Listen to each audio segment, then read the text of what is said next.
And welcome to episode 550 of the Pittsburgh Nerd Podcast. I'm Sean. And I'm Ian, and this is the only podcast that says Merry Christmas, motherfucker.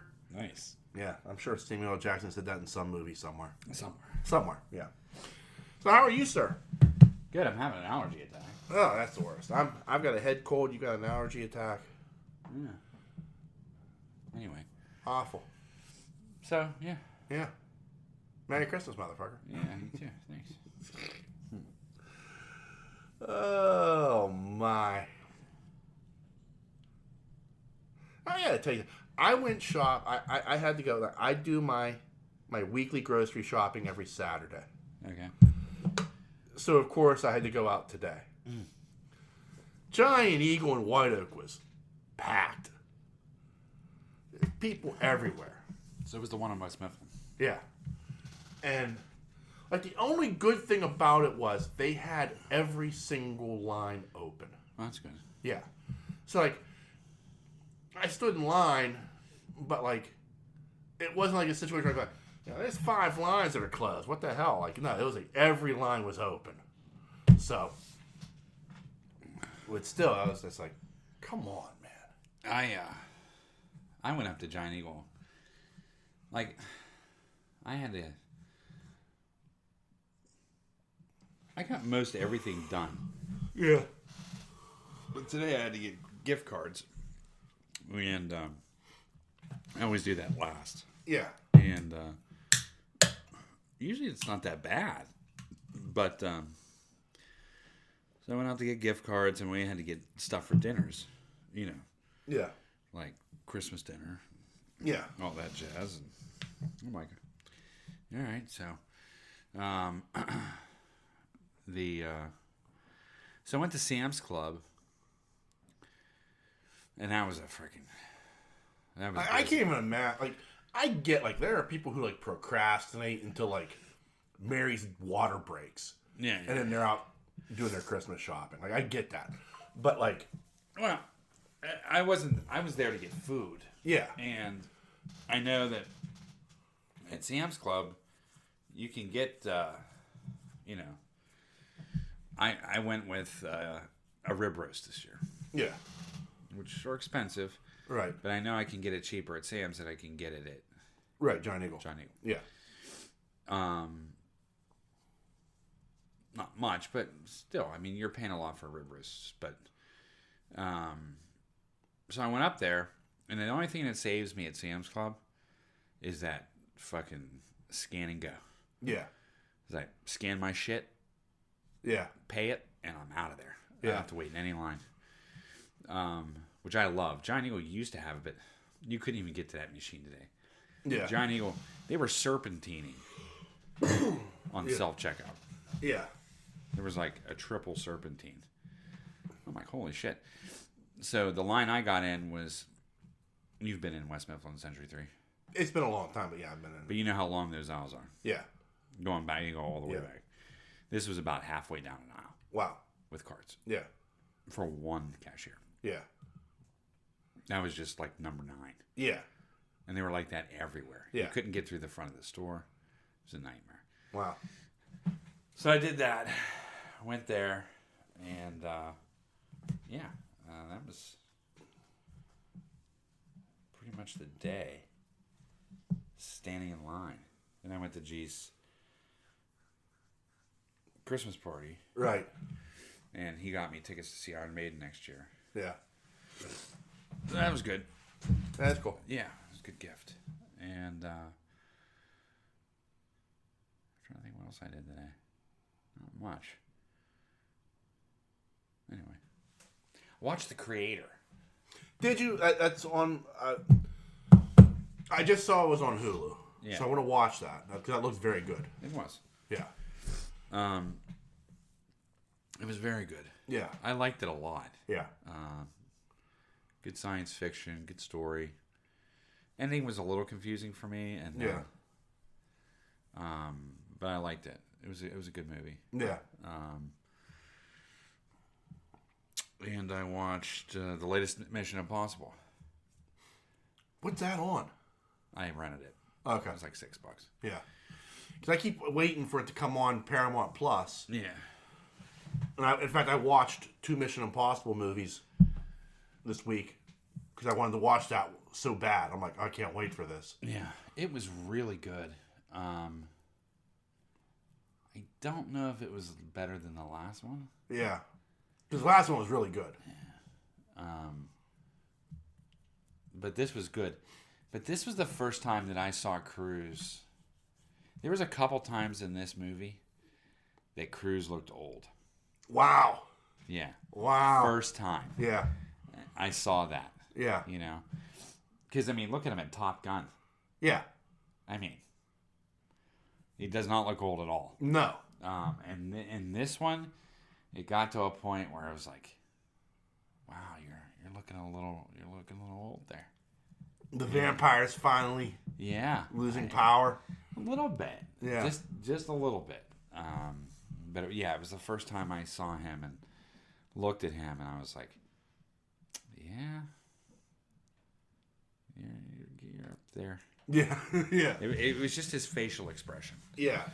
And the way he looked. Do you know what I mean? It was just strange. And what I think is hilarious is, like, you would think at some point, like, they would play that up.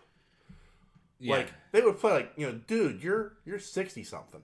I know. Like, you know, we know this is Mission Impossible, but, I mean, it's impossible for most 60-year-olds to do what you do. You know? Like, you would think they would play that up a little bit. Like, you know, the aging Ethan Hunt.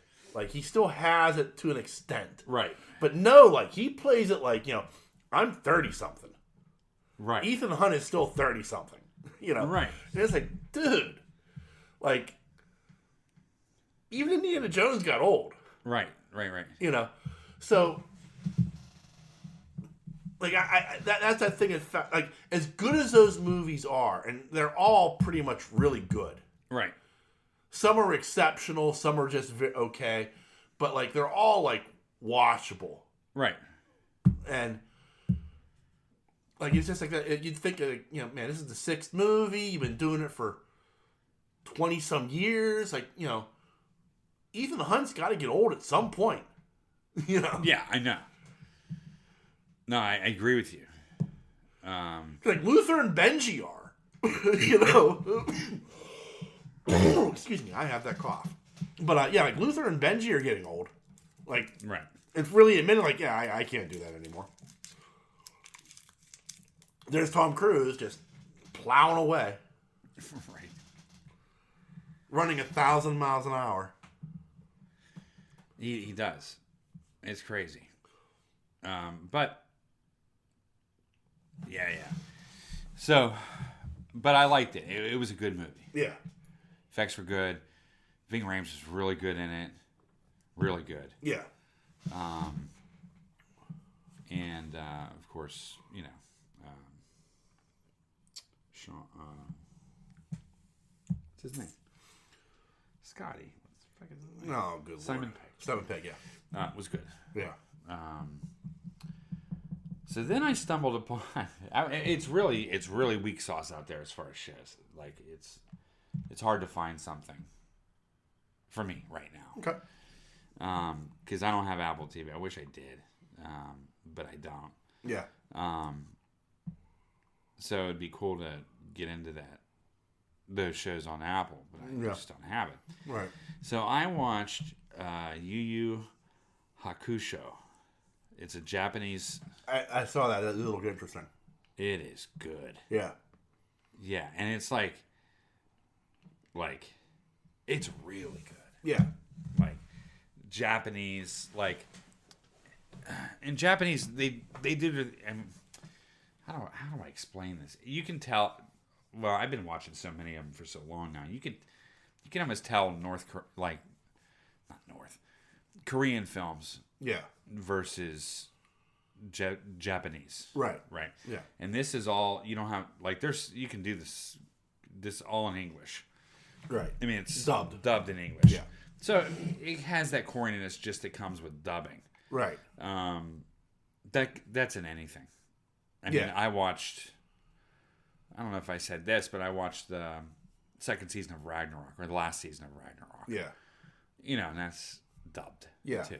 But this was excellent. I mean, like, Yeah.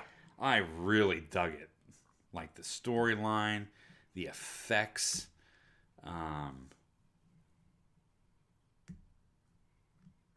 It was just really good. Yeah, it looked very good. And it was very. I don't want to make it. I don't want to make this sound terrible. But it was very Japanese. Yeah. Do you know what I mean? No, I get that. Like that makes The players involved. It looked like an anime brought to life. It was, and it was just like, it was just so good. Yeah. You know, the premise is, you become like a demon investigator. Yeah. This guy did. He died and became a demon investigator. Yeah. And then they brought him back to life. Right. But he has power. And you have to train with this power. You have to learn it. You know, well, this kid's cocky and he doesn't. Yeah. Yeah. Yeah. So it's that whole process. And Right. He goes to temple and fucking has to train. And Right. yeah, it's really good. Yeah. I was like, I went in with medium expectations just because, you know. But when I find a Japanese show or movie, I try to watch it because usually they're pretty good. Yeah. And this fit the bill. This was a good movie. You know, it's funny because I watched Alice in Borderland too. I can't remember if that was Japanese or not. I think it was, but it might have been Korean.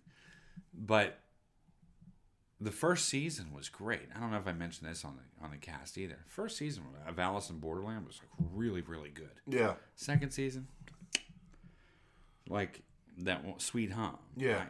Just fell off the mark for me. But yeah, this was really good. So I highly suggest this. Yu Yu Hakusho. Very good. Yeah. Like, and you're exactly right. It was like an anime come to life. Yeah. It was like, there was him and his family and the surroundings and stuff like that. Right. But the outer realm people, Yeah. that came in, like he had the person that was in charge of him. Yeah. You know, the boss or His handler. Yeah, but his handler was actually a girl. Yeah. The big boss was above him, but Yeah. the handler herself was very, yeah, you know what I mean? Like Yeah. it was like right out of a novel. It was Yeah. just so weird, and the special characters. And I don't know this, and I guess looking at the anime, some of the male characters, as far as not in the real world, not real world, but Yeah. Live action. no, like live action, it was fun. Like where this guy was in his real life. Yeah. Those people were all looked, you know, but the people that came into his life after that with these special abilities, Right. they were, you know, all of them were, some of them were like zoot suits almost, and Yeah. very colorful, Yeah. and very feminine. Yeah. I noticed. Yeah. Like at one point, I didn't know. I thought it was a woman at one point, Right. but the males were very feminine, and I don't know if that. I guess that does translate to some anime. Yeah, it does. Yeah. Yeah. So anyway, it was good, man. I liked it. Cool. Like I like the distinct. I like how it separated. Like when you go from that, like I was saying, like the normal people, Yeah. and then there was definitely a distinct difference. You can tell that this guy was like, Yeah. not different being feminine, but just different as in Standing out. special abilities and Yeah. stuff like that. I mean, standing out. Yeah. He stood out. So yeah, I highly suggest it. It's really good. I was pumped. I was like, wow, that was good. Binged it like that. Yeah. Cool. Each episode, I think, is about an hour long. Yeah. I think there's only 6 episodes. Yeah. But, yeah, it was worth it. Cool. It was badass. So, I did watch that. Mission Impossible.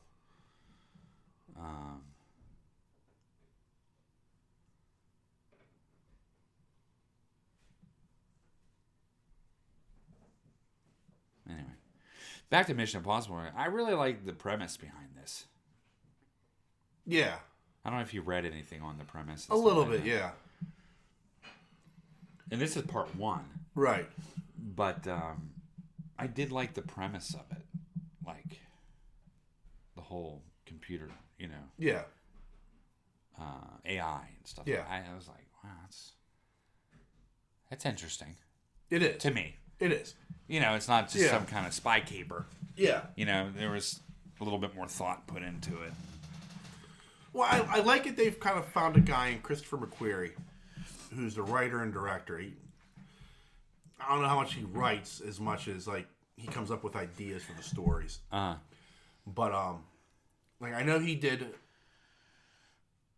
He did Rogue Nation, which is Mission Impossible 5. I know he did the last one, 6.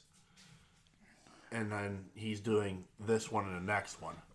So, but Tom Cruise has seemed to have found a guy who kind of has his same sensibilities as far as what this is supposed to be. Yeah. And now they've kind of become interlocking. Yeah. Like the last 3 or 4 have kind of all interlocked with each other in a way they're telling a grander story. And I've really enjoyed that aspect of it too. Yeah. You know, it's just not a random mission. There's something behind it. But yeah, I mean, like I said, I just watched Rogue Nation and I watched Mission Impossible 6, and they're good. Yeah, he does some good movies.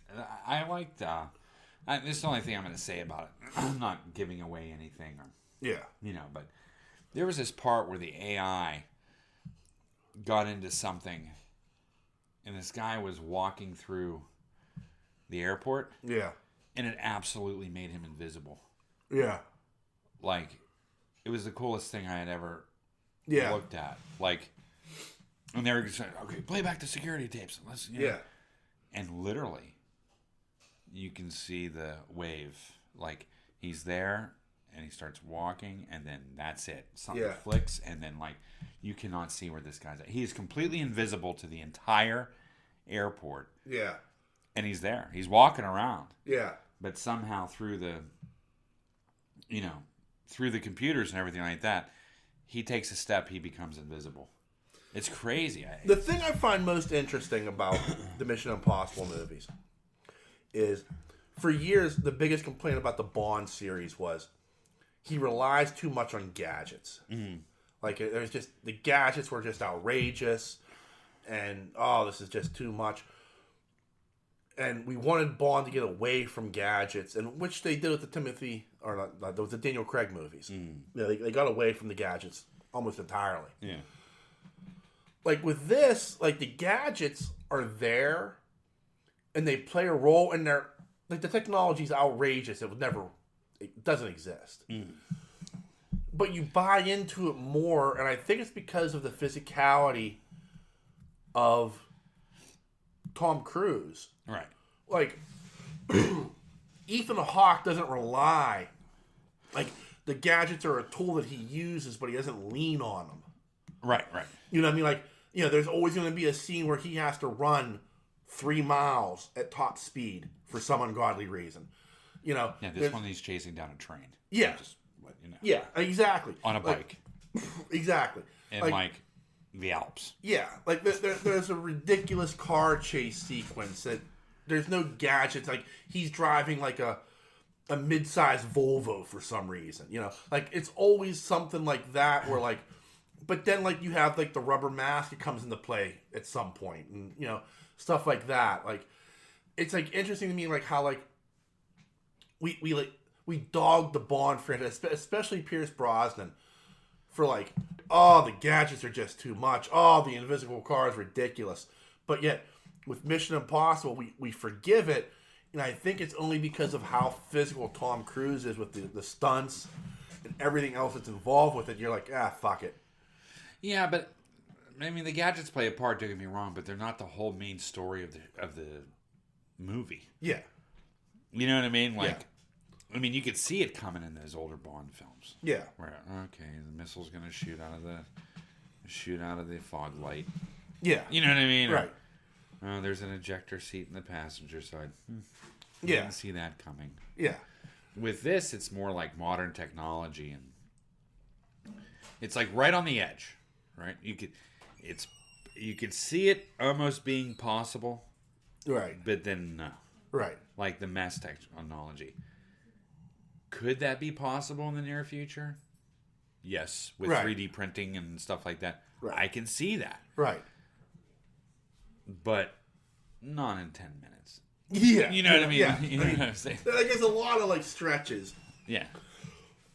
But we let them go in the Mission Impossible movies because I feel like there's so much more to them than just the gadgets. Like, the gadgets are just, like, an added bonus because of how physical Tom Cruise is. And I never had any problems with the gadgets that they did in Mission Impossible. No. Because it's not flooded with them. Right. I mean, those car chase scenes and him running, that's all on his experience. Right. That has nothing to do with gadgets. But also, it's never like, he's never like an Aston Martin, you know, like with the, the car chase scenes are usually like, well, okay, I'm in this car, and it's like this mid-sized BMW that, like, doesn't have any gadgetry to it.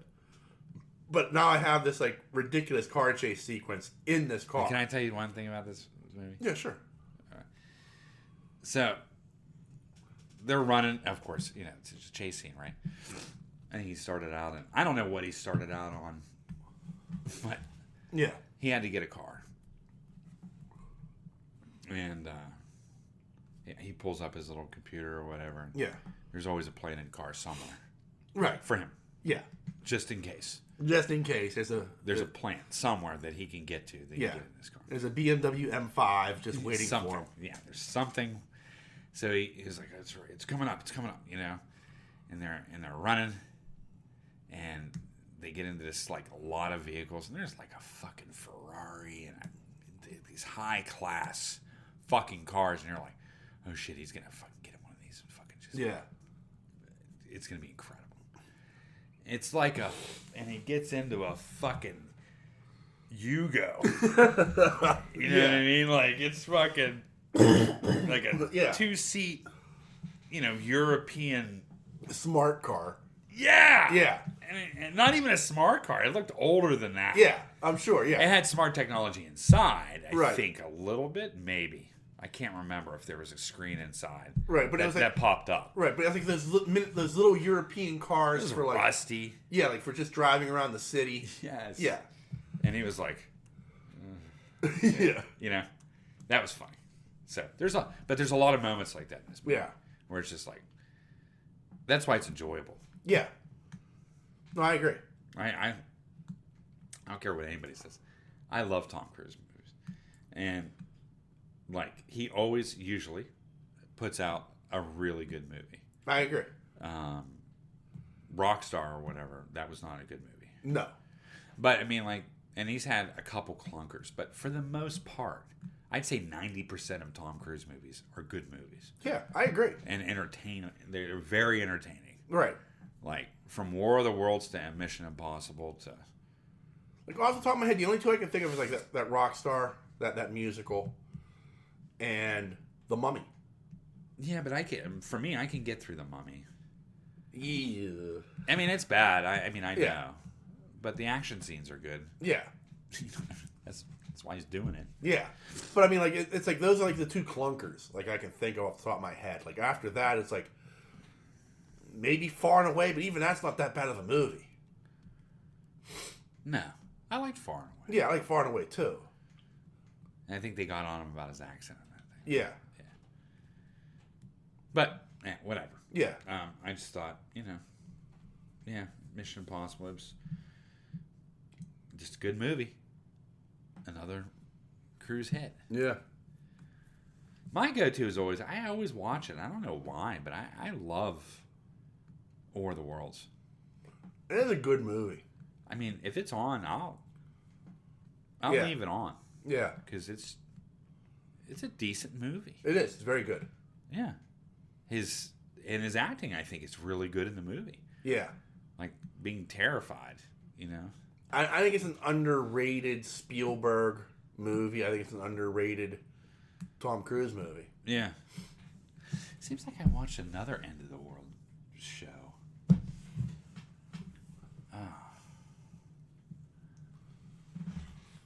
No, I didn't. I watched that movie with... Oh. He's the guy that was in Ant-Man and Wasp. He was funny. Paul Rudd? No, not Paul Rudd. He played the killer in that movie I was telling you about the other week. Oh, I know who you're talking about. Yeah, I can't think of his name. He was in that science fiction film. Yeah. You know what I'm talking about? Yeah. That was a really good movie. Yeah. Like, that was a really good science fiction movie. I remember you saying that, yeah. So I watched it again because it was on. Okay. I was like, I'll watch this. And, not that I'd forgotten what happened, but, like, I think I watched it with a couple of the girls. Yeah. And I was like, get ready for the reveal. Yeah. Because, you know, did you see it? No, not yet. I won't say anything.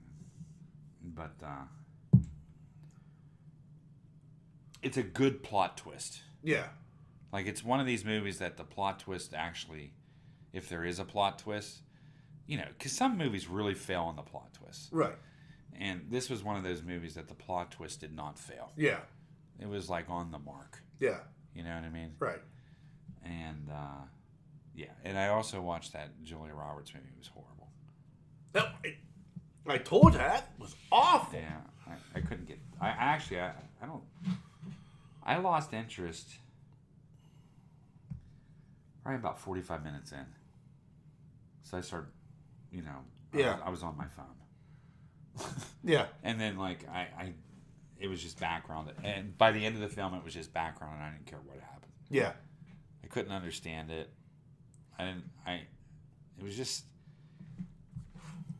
It was trying to do more than what the movie should have been. It was trying so hard to be an M. Night movie. Yeah. And it was bad. That was Leave the World Behind, for those of you who don't know. Yeah, Leave the World Behind. I've watched a ton of shit.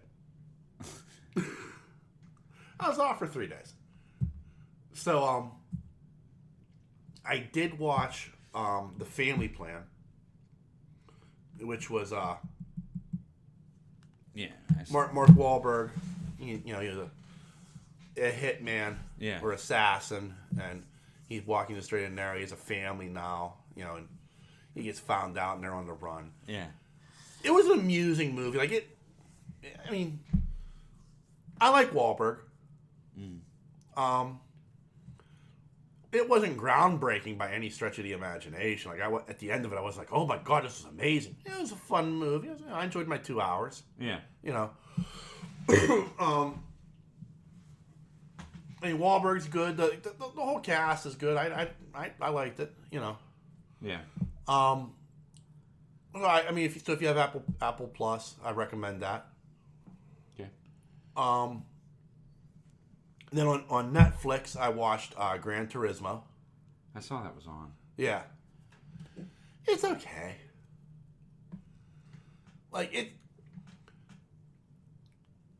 The thing that saves me in that movie is David Harbour's very good in it.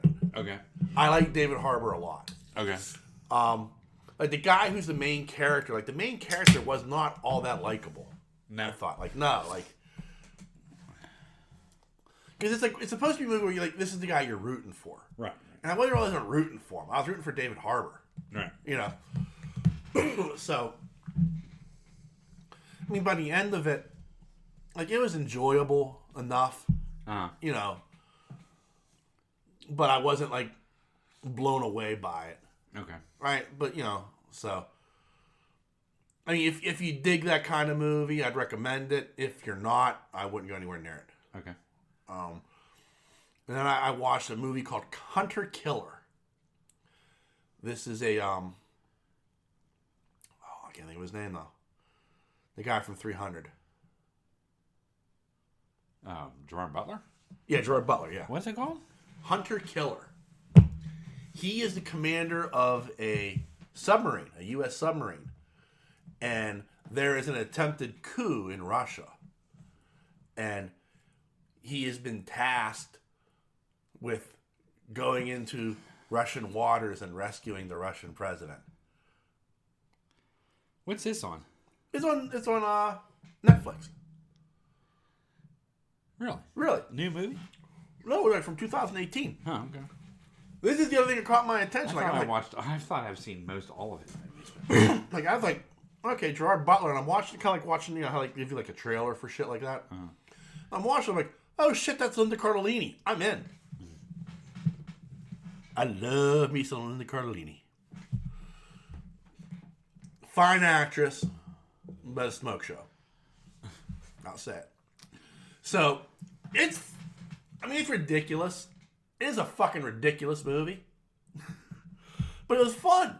I enjoyed the hell out of it. Those movies are always fun. Yeah. I told you, I watched Geostorm the other day. Yeah.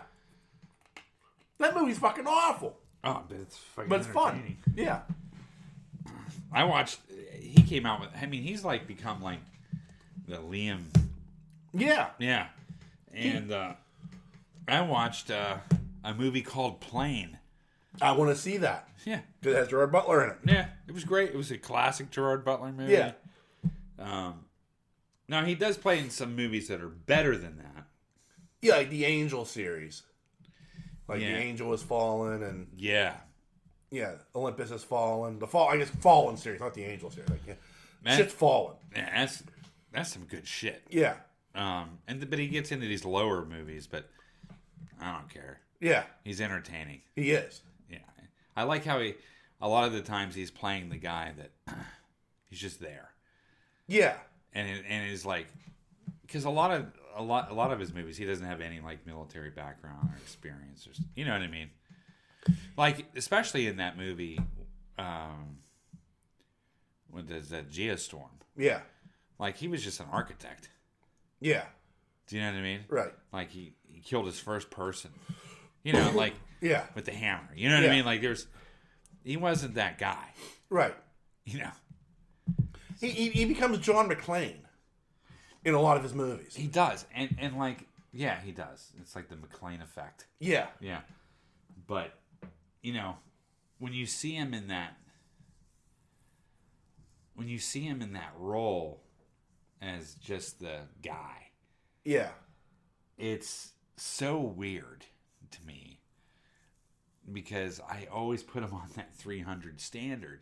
Yeah. You know what I mean? I was like, that dude in action in 300 was... Oh, yeah. I don't care if they painted his abs on or not, dude. Yeah. That dude was a fucking Roman fucking beast. Greek, sorry. Not Roman. He was a fucking beast. Yeah. You know what I mean? No, I agree. Those battle scenes... I still say that's one of the best action movies ever made. Well, directed by Zack Snyder. Incredible. Not only were the scenes good, but the footage was amazing. The way it was shot. Yeah. The colors, the slow-mo, the fucking... It's just insanity. Because Zack Snyder was trying to make it look like a comic book, which is what the movie was based on. And pretty much was. Yeah. You know? Xerxes was huge. Yeah. All this stuff, but... Damn. It was good. It's been a couple years since I've seen 300. It's probably been 4 or 5 years since I've watched it. Yeah. And I might have to revisit that. Well, and while we're talking... It just makes you want to kick some ass. Oh, yeah. You know what I mean? Oh, yeah, like, when he's like, this is Sparta! Oh, kicks that dude in the well. Yeah. Oh, my goodness. And that slow-mo scene where he's like, boom. Yeah. I'm like... Well... I mean, there's probably... I don't know. Well, let me jump ahead then. because Thursday night I watched Rebel Moon. Okay, how was that? Part 1, A Child of Fire. I will say it this way. Okay. If you like Zack Snyder movies, then you have to watch this. Now, again, this is a Netflix original. It's a Zack Snyder film. This is the first Netflix original movie I'm going to watch a second time. Okay. Now, the reason I say that is there is a history to this movie. The history of this movie is Zack Snyder pitched this idea to Lucasfilm to be a Star Wars movie. Right. And they turned it down. Now, I understand why they turned it down. There are 2 reasons why you turn this movie down if you're Lucasfilm. Number 1, Zack Snyder has his own style, his own look that does not translate to Star Wars at all. Okay. And number 2, all he's really done in this movie is do a remake of The Seven Samurai. Okay. Which I don't mind because I love The Seven Samurai. Right. I watched The Seven Samurai. I watched The Magnificent Seven. I watched Battle Beyond the Stars. You know, with John Boy and John Boy's mole. And George Papard. But it's that, so like, the story's been told 100 times, 100 different ways. But, that said, you are throwing, you've not, what you've done is you have given Zack Snyder carte blanche to do whatever the fuck he wants. And there is slow-mo all over the place. It tells a good story. Okay. Like, I was there with the story. But it gets batshit crazy at times. In the kind of the same way Sucker Punch does. Okay. I mean, I'm okay because I like Sucker Punch. I like Sucker Punch a lot too. But there is like some stuff that I thought it was so badass. Like whatever it is they're firing is apparently firing molten plasma. Okay. Because when it hits something, it splatters. It doesn't like spark like in Star Wars where like you shoot a door and it sparks. Yeah. There's like it's like splashes. Okay. Of like molten plasma like flying. You're like, oh shit. That's like the first time you see it, you're like, what the fuck was that? And then like you see it more and you're like, oh, that's kind of badass. And then you get used to it. Yeah. Yeah. The problem I had watching this the first time was I was watching it and trying to translate it into a Star Wars movie. Okay. Like, it's good. Like, I was there with it and everything, but like as I'm watching it, there was a part of me that was also like, okay, so that would have been an Imperial Star Destroyer. That would have been this. This would have been this. This would have like that character would have been like a disgraced Jedi or something. Like there was a whole bunch of things going through me that were like, this is what this would have been if this had been a Star Wars story. Yeah. I need to go back and rewatch it, not just because I need to, because I missed something, but I want to go back and I want to rewatch it and kind of let go of that. Okay.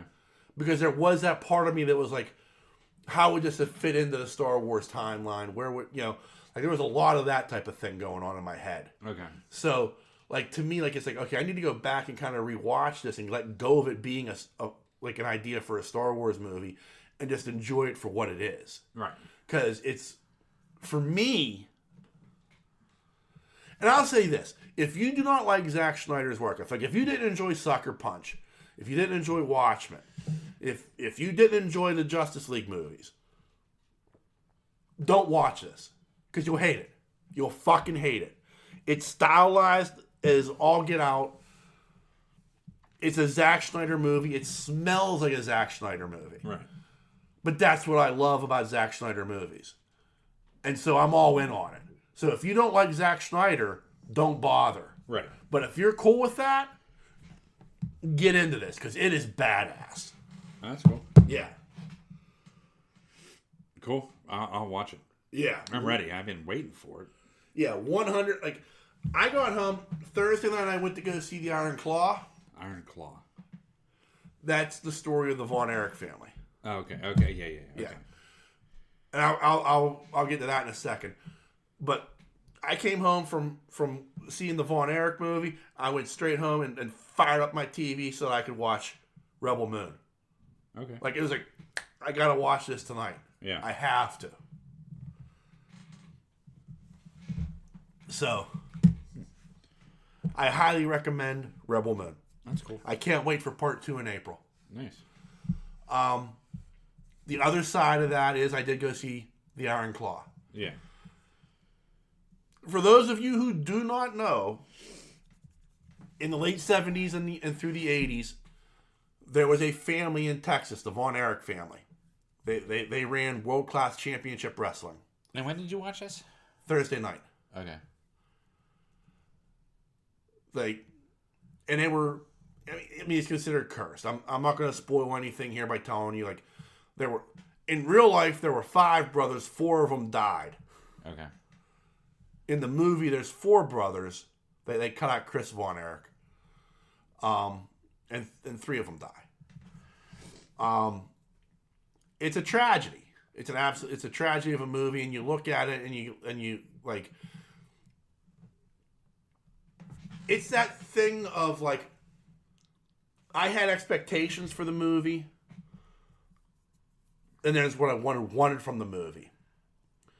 And it met my expectations, but it didn't give me what I wanted. Okay.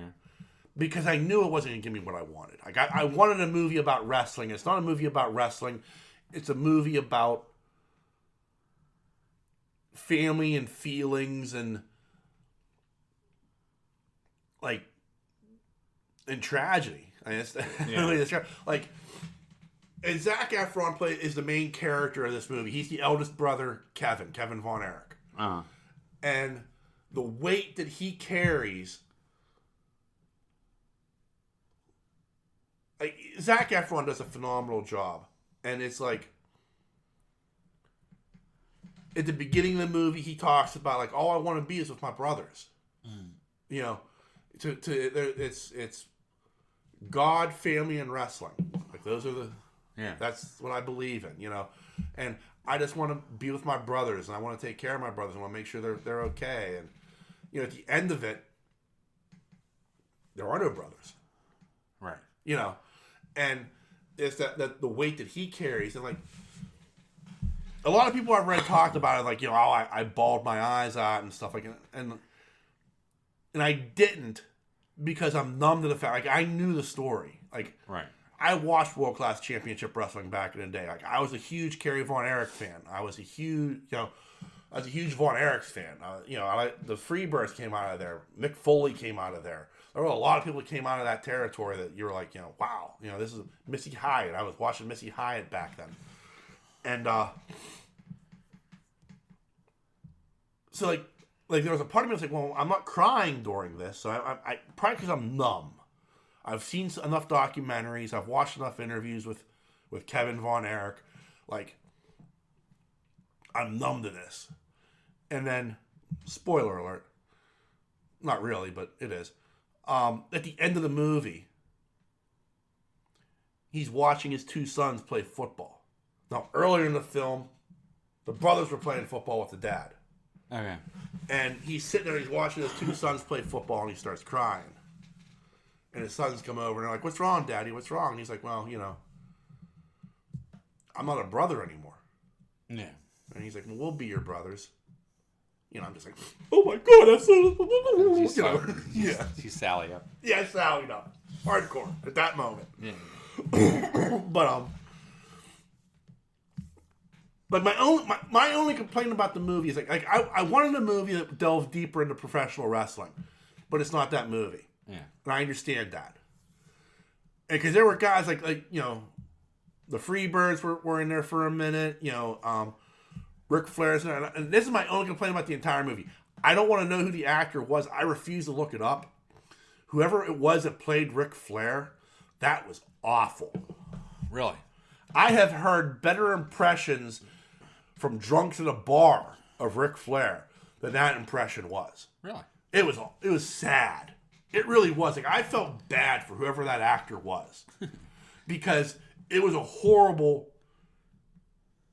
Like, he made, and I get it. Hardest thing in the world to do. Play Ric Flair. Yeah. Like, it cannot be easy. But you didn't sound anything like Flair at all. Like, the bad wig. Like, everything was bad. Huh. Like, I was like, oh, this is awful. Like, it really took me out of the movie for a minute. Yeah. So it was a good movie aside from that. Yeah. It was a very good movie. Like, I would not be surprised, again, like, I mean, because it's funny, it's like, I had two choices on Thursday night, which movie I wanted to go see. Could I go see Aquaman, or do I go see this? I went to go see this. Yeah. But I went to go see this because, like, I was attracted to the story. Yeah. Like, I want to see Aquaman, yeah. But there was something about this story that it spoke to me.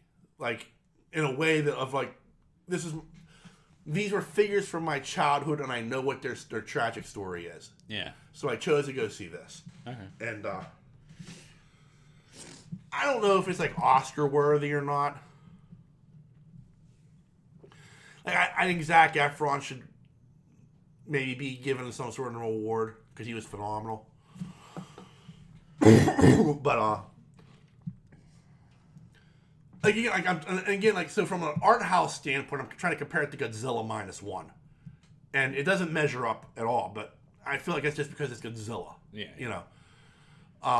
But it was a very, very good movie. Like, I would say this again: if you're familiar with the story, or then I would highly recommend it.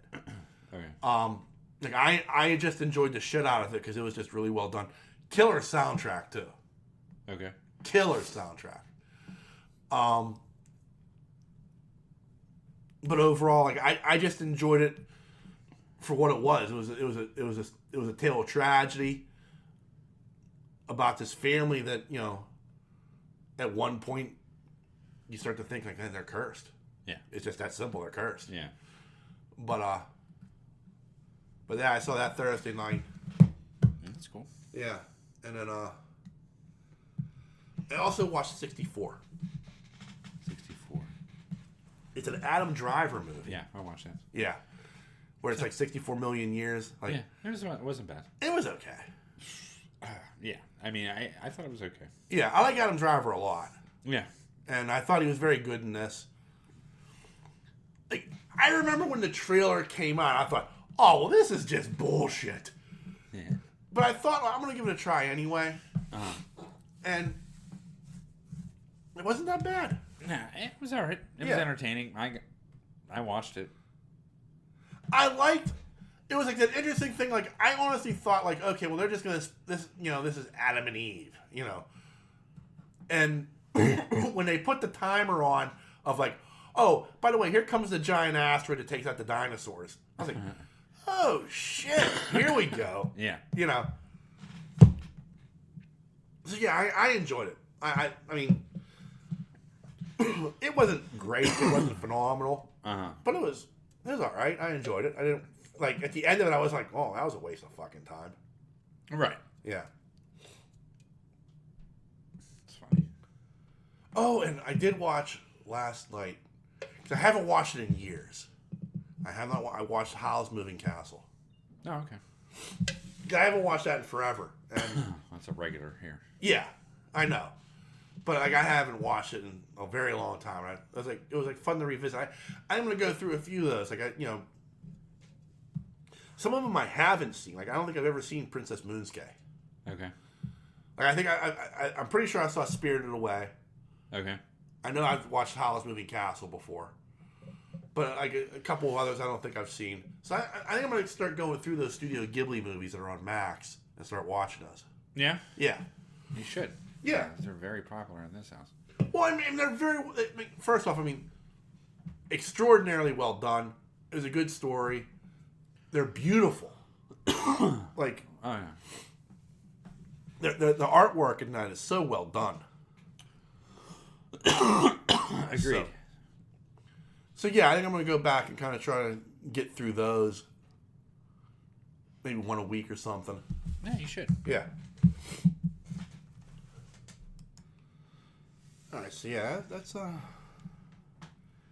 basically that's all. That's everything I've watched. Nice. Yeah. Busy week for you watching TV. It was. I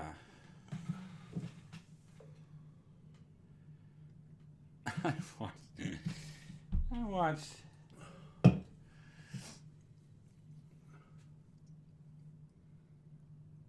I watched this show. Not watched the show. Sorry, I don't know where I'm at. I was thinking of shows. I watched something else and I just can't think of it. But I watched. I was at work. Yeah. And you know, the person I was with said put on some music. Yeah. You know. And just that I don't think the person that I was there had a Spotify account or anything like that. So right. they just put on YouTube. You know, 80s. Yeah. Whatever. So, and this person I was working was probably 60-some years old, you know, Beatles fan. Yeah. Yeah, so Beatles came on, cool. I love the Beatles, so that was cool. And then whoever switched it to something else, like 70s, 80s. Yeah. Yeah. So Zeppelin came on, you know, stuff like that. And all of a sudden, like, this playlist came up. And it started off with Queen, right? Yeah. Wasn't I Got to Be Free?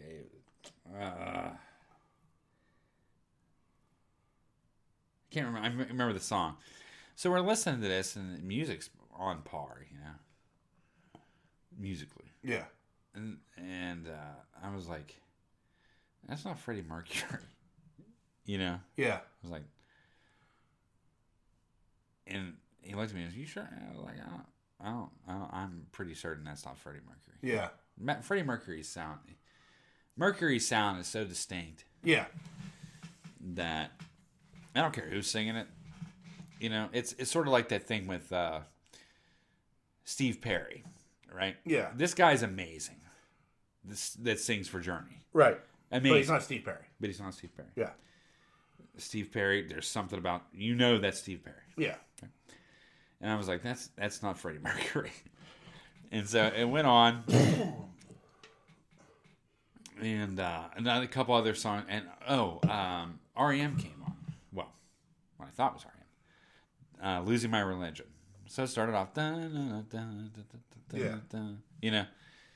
And mandolin, you know. Yeah. All of it. Musically, perfect. Then he started singing. I was like, that's not Michael Stipe. That is not Michael Stipe. Was it like a K-Tel? Like, I don't know what was on YouTube, but yeah, it just floated to this, and it was like a bunch of covers, you know. Yeah. And I was like, that's not Stipe. Yeah. Like, I know Stipe's voice. Yeah. I know that song. That's one of my favorite songs. It is. I love Losing My Religion. It's one of my favorite songs. Yeah. Period. It just tells a good story. Yeah. I love that song. And I was like, I started laughing. He was like, what are you laughing at? I was like, that's not Michael Stipe. I mean, like, musically, it's perfect. Yeah. But that's not Stipe. And so, where I drew the line, right? Uh-huh. Where I drew the line. And this is a weird line to draw because I heard all these great songs that were not the artist. Yeah. And this is when I said, you gotta change this up. 'Cause I can't. I can't bear it anymore. Right? And I don't even like the song that much. Yeah. I mean, I do. Just from, like, memories of my childhood, I guess. Yeah. You know, and what this song makes me think of. But so I'm just gonna not sing, but I'm gonna hum, whatever. The first few chords, dun dun dun dun dun dun Okay, dun, dun dun dun. I'm like, cool, you know. Dun There is no way in hell. But this one sounded bad. Yeah. You know? He was like, rise up. I'm like, that is not Survivor. It is not. Yeah. And I will not stand for any more. I cannot. Like, you know, all these great songs came on, like Queen and fucking Losing My Religion. And there was a lot of songs that came up. But a bad cover of Eye the Tiger and you're done. Oh, done. I was like, I can't do it. I won't stand for it. I won't. It was horrible. It was just, I didn't even know they had playlists like that. Yeah, I mean, like, Queen was bad enough. Whoever was singing the Queen song was good. It just wasn't Mercury.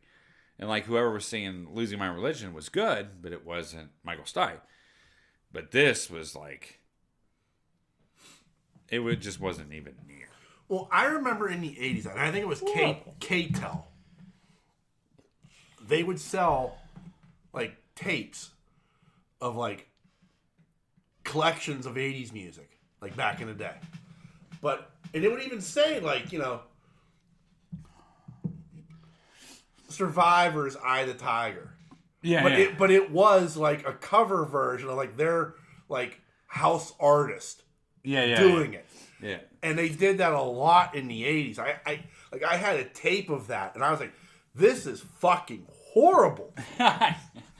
It was so bad. It just blew my mind. Yeah. You know? But the only thing good came out of it was like, oh, not good, but I knew he had a lot of good songs. Yeah. You know? I knew Jovi had a lot of good songs. Yeah. But he really did have some good songs. Oh, Bon Jovi's hit list is long and distinguished. Yeah. Yeah. It's crazy. Not just with, even when he went solo, he was good. Yeah. You know? I don't know. I guess it's things. I mean, I remember when Living on a Prayer came out. I mean, every woman. Oh, yeah. Every teenage girl just melted. Yeah. You know what I mean? Oh, like, yeah. Wasn't Runaway, which is probably one of his best songs. Oh, I love Runaway. Like, it's a really good song. Yeah. Yeah. It's a really, really good song. Yeah. But that appeared on Solid Gold. That's the first time I heard that. Yeah. And he was just by himself. Probably lip syncing. Oh, but he I mean, was, yeah. There's no doubt about that. But Runaway was a good fucking song. Like I said, out of the whole collection of Bon Jovi songs, that's one of the best. Yeah. But when Living on a Prayer came out, it was just like this mass hysteria. I can remember as for teenage girls, it was just like, yeah. I mean, like when Slippery When Wet hit, like that was like, yeah, it was huge. Huge. And they followed that with New Jersey, I had Bad Medicine on it and stuff like that. I mean, that was another huge hit for them. But like the OGs were like there were girls in high school who were like wearing like Bon Jovi t-shirts, like the hardcore girls, like who were like, you know, like I was here for Runaway, bitch. You're just fine. That there was a bit of that like back in the day. Like I knew one girl who was like, you know, hardcore, like went to go see them at like the Stanley Theater. Yeah. Like, you know, during that tour and shit, like, and like so when Slippery When Wet hit, like this bitch was just like, you know, you need to stand the fuck back. You know? Right. I was OG. Yeah. But, Runaway was such a good song. I know I keep going on about it. It's just a good song. But like when, like Bed of Roses, Runaway is Always. Runaway is the Bon Jovi. What Living on a Heartache is the Def Leppard. Yeah. Because that was before Pyromania. Yeah. That was off the album High and Dry. Yeah. And like it was like, well, like yeah, I like Pyromania, but I knew Def Leppard win. Yeah. You know. Exactly. I mean, you can make that comparison all over the place with any record, but he had some good, even his slow stuff. I mean, Jovi can sing, but I mean, it's really Sambora. I have to say that he's like the Michael Anthony of Jovi. Yeah. I mean, Sambora's backing vocals. Unbelievable. Yeah. He harmonizes so well with John Bon Jovi. Do you know what I mean? Yeah. Like, it's really good. I mean, they all sang. Yeah. You know what I mean? But Sambora was like,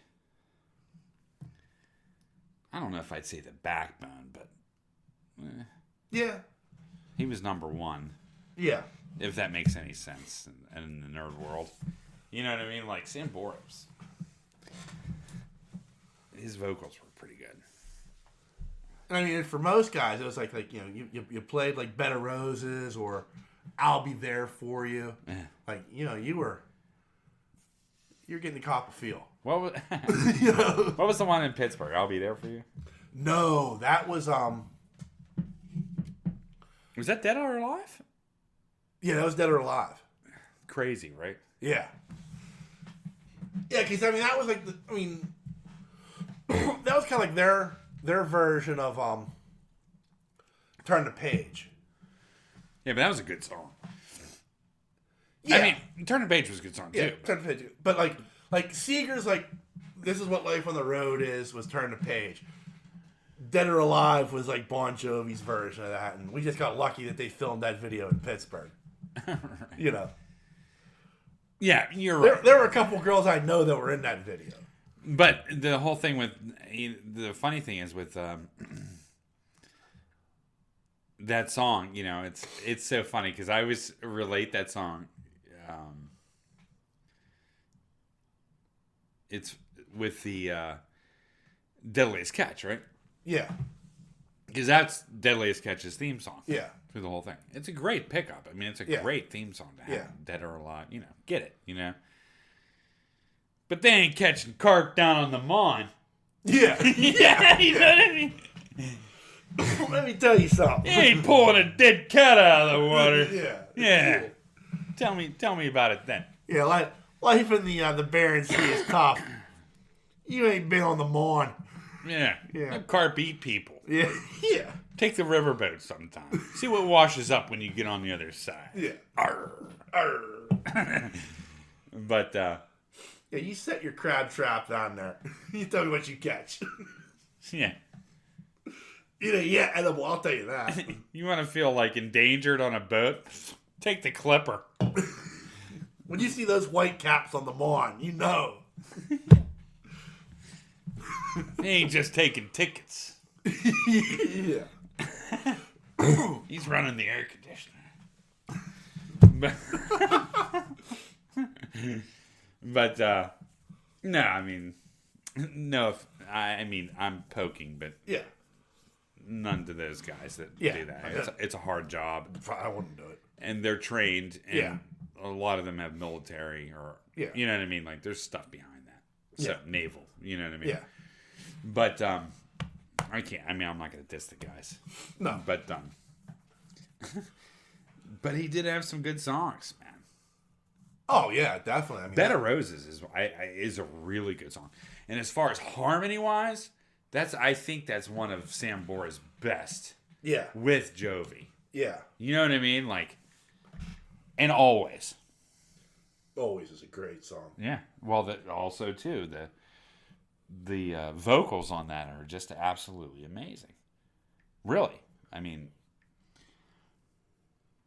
I don't like what they did to Skid Row. Yeah. Because, to me, one of the best voices in rock was Sebastian Bach. But Born to Be My Baby's a class. oh, that's a good one. That is. I mean, Never Say Goodbye. Yeah. Lay Your Hands on Me. That was a good song. That was a good song how it started. Yeah.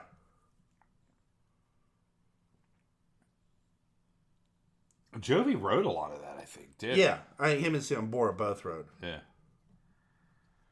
Keep going. Name the songs. Well, I mean, Keep the Faith. Yep. Living in Sin. Yeah. Oh.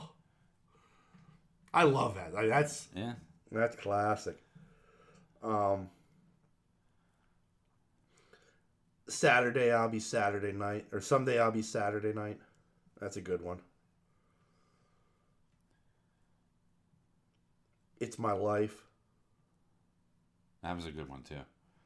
You Give Love a Bad Name. That was probably the first one they came out with, aside from Runaway. Bed of Roses is that's a Bon Jovi. Blaze of Glory, that was John Bon Jovi. Young Guns. Yeah. And Sam Bora probably still sang backup on that. I would be shocked if it wasn't, because Sam Bora was with him for. That's just off the Essentials. If I go to, because there are some deep cuts on some of these that you're like. Blood on Blood was a great song off of New Jersey. Ride, Cowboy Ride. And Slippery When Wet had just name them. Let It Rock. Yeah. I mean, right off the bat, first song, Let It Rock. Raise Your Hands, Social Disease. Wild in the Streets. Yeah, that's a good one.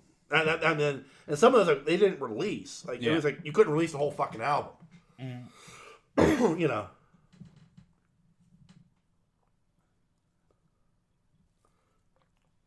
They've released a lot of stuff. Was Runaway and Footloose? No. No.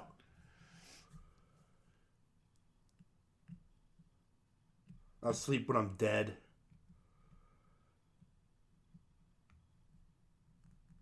Blame It on the Love of Rock and Roll. That was a good one. Like Keep the Faith came out in 92. And by that point, it was kind of like... Because like grunge had hit and everything. So like... Yeah, they took a little bit of a dive. Yeah, but Jovi was smart about it. He went solo. But 92 was... That was a Bon Jovi album. Yeah. Not John Bon Jovi. Yeah. So, like, Keep the Faith was 92. Then 95, they released These Days, which wasn't very good. And then 2000, you have Crush. Yeah. You know, so... But I think Crush is the one that has It's My Life. Yeah.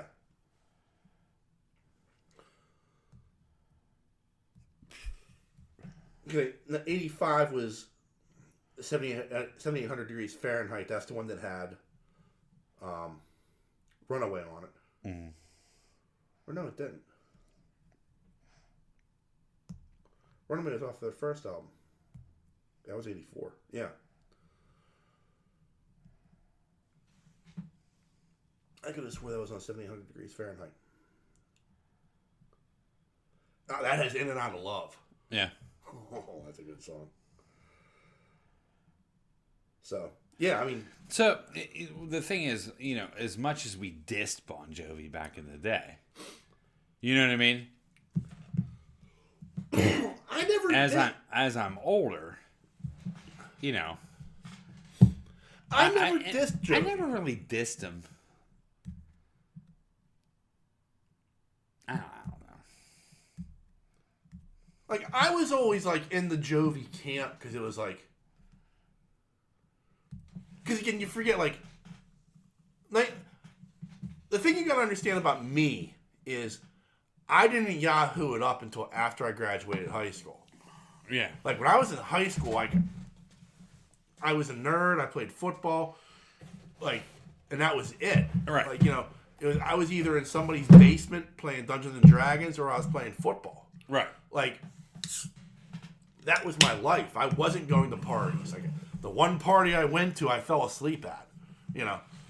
So, I mean, I wasn't that guy who was going out and getting hammered on the weekends and stuff like that. So, like, meanwhile, I'm listening to all this music where it's like, you know, yeah, we're going to go out, we're going to get drunk, we're going to get laid, we're going to have a good time. I'm like, oh, man, I can't wait till that day comes for me. And, like, 1991 hit, I graduate high school, and here comes Nirvana. You know? The party was fucking over. It was. You know. No, we're no longer getting drunk, getting laid, we're gonna talk about social issues, and I'm like, what the fuck? What is this? Yeah. I didn't sign on for this. So, yeah, to me, like Bon Jovi was again like, this is what I'm aspiring to. I'm aspiring to get into the party. Right. Right. And I never got to the party. See, I was never in that Jovi camp because at the time I was so into Crew. Yeah. So I wanted to get out the. I wanted to get into the Crew camp. Right, but I'm glad I didn't. Right. But those were it was like Crew and Poison and Leopard and Jovi and bands like that I was like, and all of them were saying like, there is fun to be had. Well, yeah, and I think with myself, like, well, that was the whole appearance back then. But you get into that Motley Crue camp, and but you also, I didn't get into Metallica until later. Okay. Like, Scott and Gary Jenkins introduced me to Metallica, but I was not into them until later on in life. Like, going back and really listening to the music. So, like, you had a little bit more of an edge to you about that because you were listening to Metallica as well. Yeah. Like, you were prepared for grunge in a way because, like, Metallica was not singing about getting drunk, getting laid, having a good time. Nah. No. Like, that's the music. Like, that's the music I was listening to. Like, that's what I was like preparing myself for. Like, yeah. We're gonna have nothing but a good time, Right. And I don't get me wrong, I did listen to that music as well. Right, you did, but you were also. But when I phased into that Metallica zone, yeah, and Testament and into that heavier area, and even like in the Alice in Chains when grunge came in. Right, but even before grunge came in, Alice in Chains came in. Yeah, so did Soundgarden. Yeah. But I mean, in that time, musically for me, like, I hung around a dude, his name was Jeff. You remember Jeff. And he got into, like, the New Age stuff, like the Smiths and World Party, and I'm just going to say it, all this crap. Well, I feel that it was crap. I mean, there were some good songs that came out of that. Right. But I felt a lot of it was crap to me, and I felt like it was crap to me because I was into Metallica and Megadeth and right, Testament and Overkill, and I mean, like I was going down this path. GNR, had come out, and so I was going down this path, and it was like, this is kind of what I'm like really into right now, right? You know what I mean? And there was just like, I don't know. Pop goes the, you know what I mean? All this stuff. The only thing that I got into back then, just because it was so fucking dark, was Mode. Right. Like, I got into Depeche Mode just because it was like, you're right. I felt that it was like very dark music. Yeah. You know what I mean? And yeah, especially with music for the masses and stuff like that. Exactly. And I got into that. Yeah. Because I never really considered hard to say. Like, I never really considered Depeche Mode part of like this new age catalog. But it was.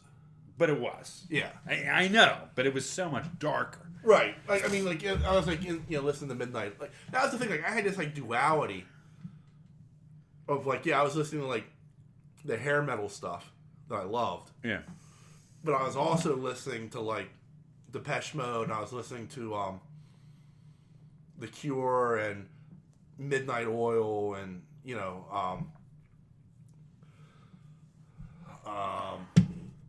even like some of the, like the stuff that like really didn't hit big here with like Tears for Fears, and I'm trying to think of names of bands. I'm drawing blanks right now, but like Duran, but that wasn't like, that was more pop than it was new age.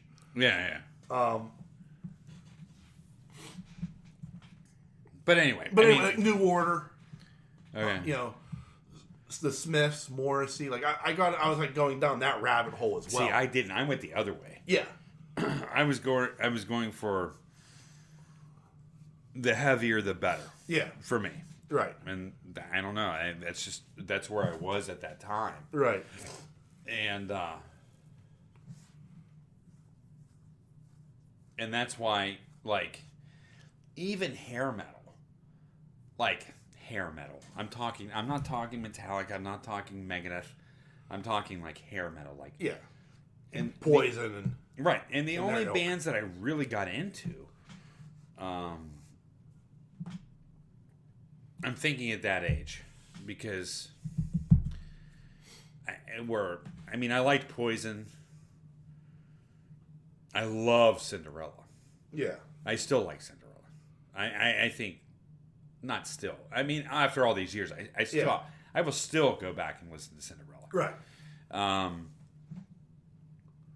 Like, out of that hair metal band, hair style, Poison, Cinderella, Rat, even some Wasp thrown in a little. Yeah. And of course Megadeth. Well, Megadeth, it's a whole nother. Yeah. Do you know what I mean? Right. Like, I even listened to Nuclear Assault. But I didn't go that route. I went the opposite direction. Right. But then I had my favorites at the same time. Like, I still had Crew.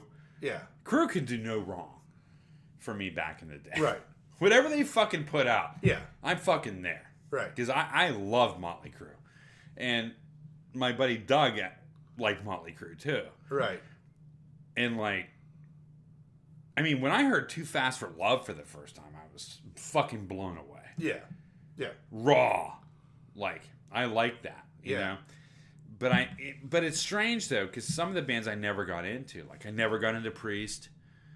I like Priest songs, but I never, like, really got into Priest at all. Neither did I. Like, I like, Breaking the Law came on him there. But, Yeah, I mean, I wasn't buying albums. Do I respect him as a singer? Do I respect Priest as musicians? Yeah, of course I do. But I never went to the punk route either. Like, do I like the Ramones? Yes. Yeah. I do. Right. But there's so many sub-punk bands, and there's so many punk bands, that, especially at that New York. I mean, there's a lot of fucking punk bands. Do I respect them? Yes. Do I listen to music every once in a while? Yes. Right. But what am I going to fall back to? Fucking Metallica and Crew. Right. I mean, that's just who I was back then. Right. You know? I don't know. Was I a Kiss fan? Yes. Do I like Kiss fans? Do I like Kiss songs? Yes. But I was not, like, a Kiss junkie. You know what I mean? Right.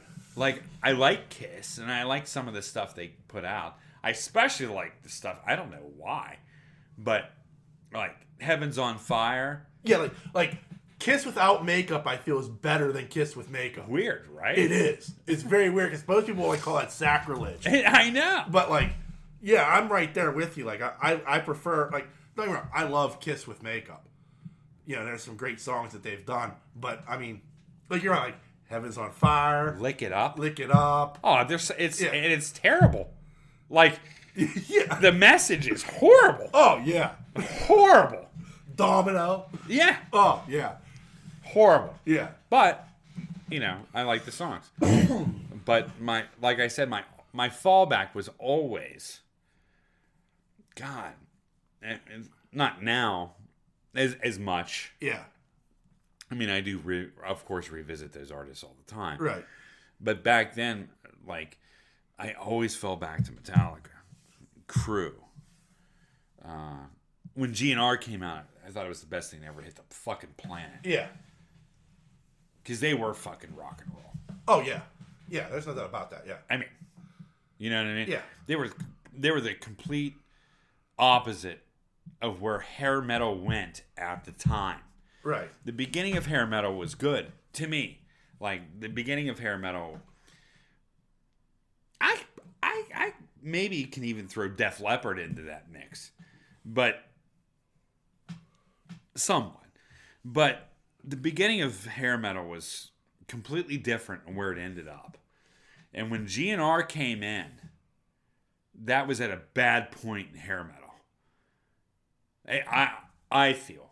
I feel that hair metal went from some really good songs, and then it went into like, no offense to my cousin Jane, but like it went into like Trickster and Shark Island and all this bullshit that was coming out. I will not have you disrespect Shark Island. Like, come on. So but it came out. I'm serious. I really like Shark Island. Right. So you went down the other path. Yeah. But what I'm saying is like there was a lot of shit that was coming out. No, really. Right. No, I understand because there was a lot of crap that was coming out when GNR hit. It like broke that crap because it became a formula. Yeah. There came a formula where it's like, okay, we're gonna come out and we're gonna hit them with the power ballad first.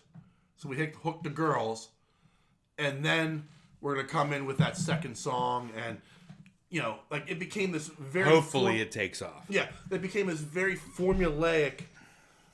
I mean, Slaughter's a great band, but I mean, "Fly to the Angels" was their first song that they released, and like I could do without "Fly to the Angels." Yeah, but the singing on that was incredible. It was, I'm not going to deny that. Yeah, but I mean, like there are other songs on that album that are very, very good. Yeah, they're better than "Fly to the Angels." Yeah, their second album is phenomenal in my opinion. Like, I mean, I sat here with you, like no joke. I sat here with you and made fun of Shark Island. Yeah. And Henno corrected me. Yeah? Henno was like, you need to listen. And I'll be damned. Like, I've gone back and I've listened to that first album. I go back and listen to it a lot. It is fucking phenomenal. So, like, but I get your point, like, where hair metal did become this formula of release the power ballad, hook the girls, and then, it's your prom song, and now here's the second, you know what I mean? Like, that was like the formula. And it worked until it didn't. And then it didn't. No. Because that's when you drop Alice in Chains. That's when you drop Soundgarden. Here comes Smells Like Teen Spirit to ruin everything. You know what I mean? Like, and it, like, I mean, Janie Lane said it best. Like, he was like, we released a new album, and 1 week later, they took our poster down, and, and there was some grunge band that the promoters were behind. Yeah. Like, within a week. And grunge did the same thing. Oh, yeah. Grunge came in, and, like, that when when grunge came in, I can remember talking to people when Man in the Box came out. Yeah. At the time. Yeah. And there wasn't really any other. The only person out at that time, I swear, well, in Pittsburgh radio, was Alshon. Yeah. And I can remember talking to people, I was like, and they were even saying, I was like, this is the best fucking song I ever heard in my life. Yeah. You know what I mean? And maybe we were just starved for, like, good music. Right. You know what I mean? But,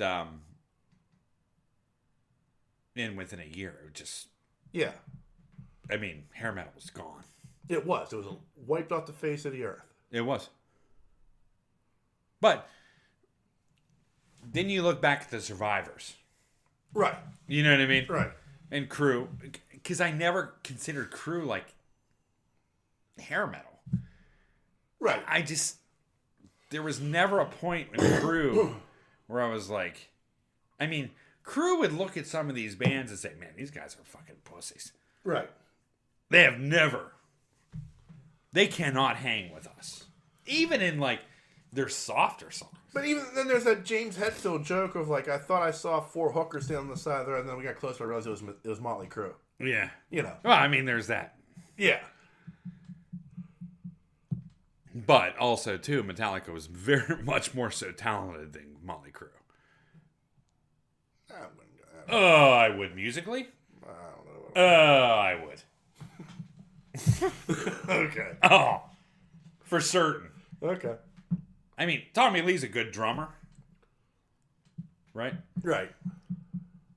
If I would put Kirk Hammett and Mick Mars up against each other, I'm going with Kirk Hammett. Okay. You know what I mean? I would. Okay. Let's not even talk about bass. because that's a ridiculous subject between Crew and Metallica. No matter what basis they had, Okay. was probably better than Nikki Sixx. Okay. You know, but at the same point, it was two different types of metal. Right. You know what I mean? Right. But like, even when metal, for myself, even when, how can I put this? Like when metal went to the Pantera route, I never went there. Right. I didn't like Pantera. I just didn't. Yeah. You know what I'm saying? Right. I guess it's just all on the person. I never liked Pantera. I never liked Slayer. I know that's sacrilege to a lot of Metallica people. Yeah. But I never got into Slayer. Neither did I. And it wasn't just because it wasn't because of the content. I will admit it was a little bit to do with the content for me. Okay. No, I get that. Yeah. You know? But for me, it wasn't even about it wasn't about the content. It was about, I don't know, what the music was doing for me. Yeah. You know what I mean? Like you know, like they're good, but like for me, as hard as I get is like Iron Maiden. Nice. Oh, I went into that route too. Yeah. Yeah. Like, you know, but then like what's funny is like to get that feeling. Like I started listening to like European metal.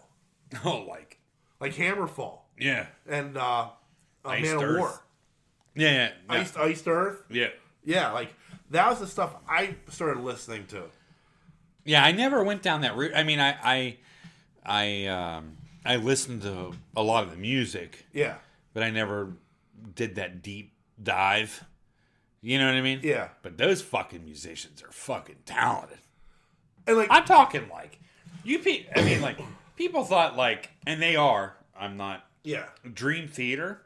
Oh, Dream Theater's amazing. Right. They are. Yeah. They are amazing. Yeah. Switch over to some European metal. Yeah. Hold my beer. Yeah. I mean, they are fucking. I don't even know how they fucking do guitar licks like that. Like, and the thing was amazing was like I called it Dungeons and Dragons metal because it was like that's what they were singing about. Yeah. Like we're gonna go kill a dragon. I know. You know. Well, it was kind of cool in a way. Like it was. Like singing about that or medieval times or whatever. You know what I mean? But a lot of the metal. Like, you know, one of the greatest song lyrics of all time is "May your sword stay wet like a young girl in her prime." Yeah. But that's what I mean. Like, you know, shit. Yeah, I know. You know. But like in American, like Metallica, that was all history. A lot of that shit was history. Yeah. You know what I mean? Creeping Death and Whiplash. And right. That was Blitzkrieg. I mean, yeah. That was like, and for me as a history buff, you know what I mean? I was like, fuck yeah. You know what I mean? Like, I was like, they're singing about the shit that I read about. Yeah. You know, I mean, I love that. Yeah. You know? So even, I mean, I even like Megadeth back in the day. Not as much as Metallica, but I did enjoy Megadeth. Yeah. You know? So, I don't know. So funny music and the tracks that people take. Yeah. You know, there's all kinds of branches going out, and whatever branch you choose to go into. Yeah. You know, like, you know, if I ever met a person that, you know, followed the Rick Astley branch, I'd probably fucking kill him. No, I'm just kidding. Yeah, but he does a great version of Everlong. Up. I don't fucking care. Oh, whatever comes out of that man's mouth, fucking bullseye on your head and fucking, I just can't do it. So one more thing, I have to mention this since we're on the music biz, right? When you go through all the artists, you know, throughout the years, right? And you think of the guys that went solo, like David Lee Roth, and Vince Neil. I mean, David Lee Roth does have the national anthem of the Pittsburgh Nerd Podcast with Yankee Rose. Yeah, what a great song. Yeah, it is. It's a good song. Yeah, Eat 'Em and Smile was such a great album. Yeah, it was beyond. Yeah, right. Halford, when he went solo. I mean, there's a lot of people that went solo over the years. Right. But the guy that went solo that really made it, like, really made it throughout the years, has to be, in my opinion, Ozzy Osbourne. When he went solo, he put out so many fucking songs. And what's amazing about Ozzy to me, you know, if you're an Ozzy fan and if you're not an Ozzy fan, that's fine. You know what I mean? But what's amazing to me is the collaboration of artists that he puts together in his band. Right. I mean, how he's locked in the guitarists is amazing. Yeah. Like, Black Label Society is really good. Yeah. I mean, Randy Rhoads, like, had he have lived, like, who knows, like, generationally what he would have meant. Like, but you look back at, like, the short bit of work that he did, and you're just like, holy fuck. Right. Even Jakey Lee was good. Yeah. On Ultimate Sin. Yeah. Jakey Lee still tours. Yeah. You know what I mean? Right. So, I mean, like, the people that he surrounds himself with, yeah, like musicians, is very comparable. And this is going to sound fucking wacko, right? Right. I would put Paul McCartney in that, you know what I mean? Right. Solo artist. Right. But it's almost Paul McCartney-ish, the musicians that he surrounds himself with. Right. Because, like, it seems like Ozzy's going to, well, maybe his wife, but what I'm saying is going to make himself good just by the musicians that he brings into the fold. Well, I mean, he's put out good music. Like, I mean, I don't, you're right. Like, the guitarists, the musicians he's worked with have been amazing as a solo artist. But I also think, like, just the music that he's produced has been very, very good over the years. Like, you know,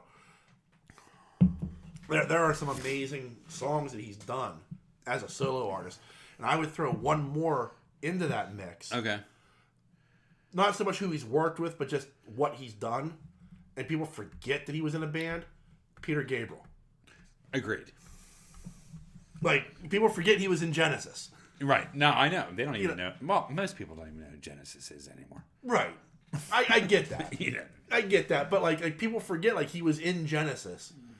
One of the best albums Genesis made was The Lamb Lies Down on Broadway with Peter Gabriel on vocals. Right. You know, and then later on, they completely changed with, you know, Phil Collins at the helm. But, like, I mean, Peter Gabriel's solo work eclipses what he did with Genesis. It's, like, amazing. David Byrne is another one. Now, I know. I know. But for some reason, I like David Byrne. I don't know. I don't know what it is, but I'm not going to besmirch that. But I'm not a fan. Like, I'm not a fan of the Talking Heads. I'm not a fan of him. Yeah. But, like, I get why people hold him in high esteem. Yeah. It's just not for me. No, I understand that. Yeah. But every once in a while, I like to listen. Yeah. I get that. Yeah. Anyway. All right. Well, let's wrap this bad boy up then. Remember, there are a number of different ways you can reach out and touch us. Hey. You can send us an email, and an email address is pittsburghnerd@yahoo.com. You can also find us on Facebook, Twitter, and Mastodon. Just search Pittsburgh Nerd. We're very, very easy to find. And we're on a number of podcasting networks. You can find us on the Tangent Bound Network, the Weeby Geeks Network, and the Pod Breed Network. Just give them a Google search and find all the other great podcasts they have to offer. And we want to thank you, dear listener, for checking us out each and every week. We can't thank you enough for your support. We wish you a Merry Christmas. Yeah. And we will talk to you later. All right. And on that note, the dreamer has awakened. Peace.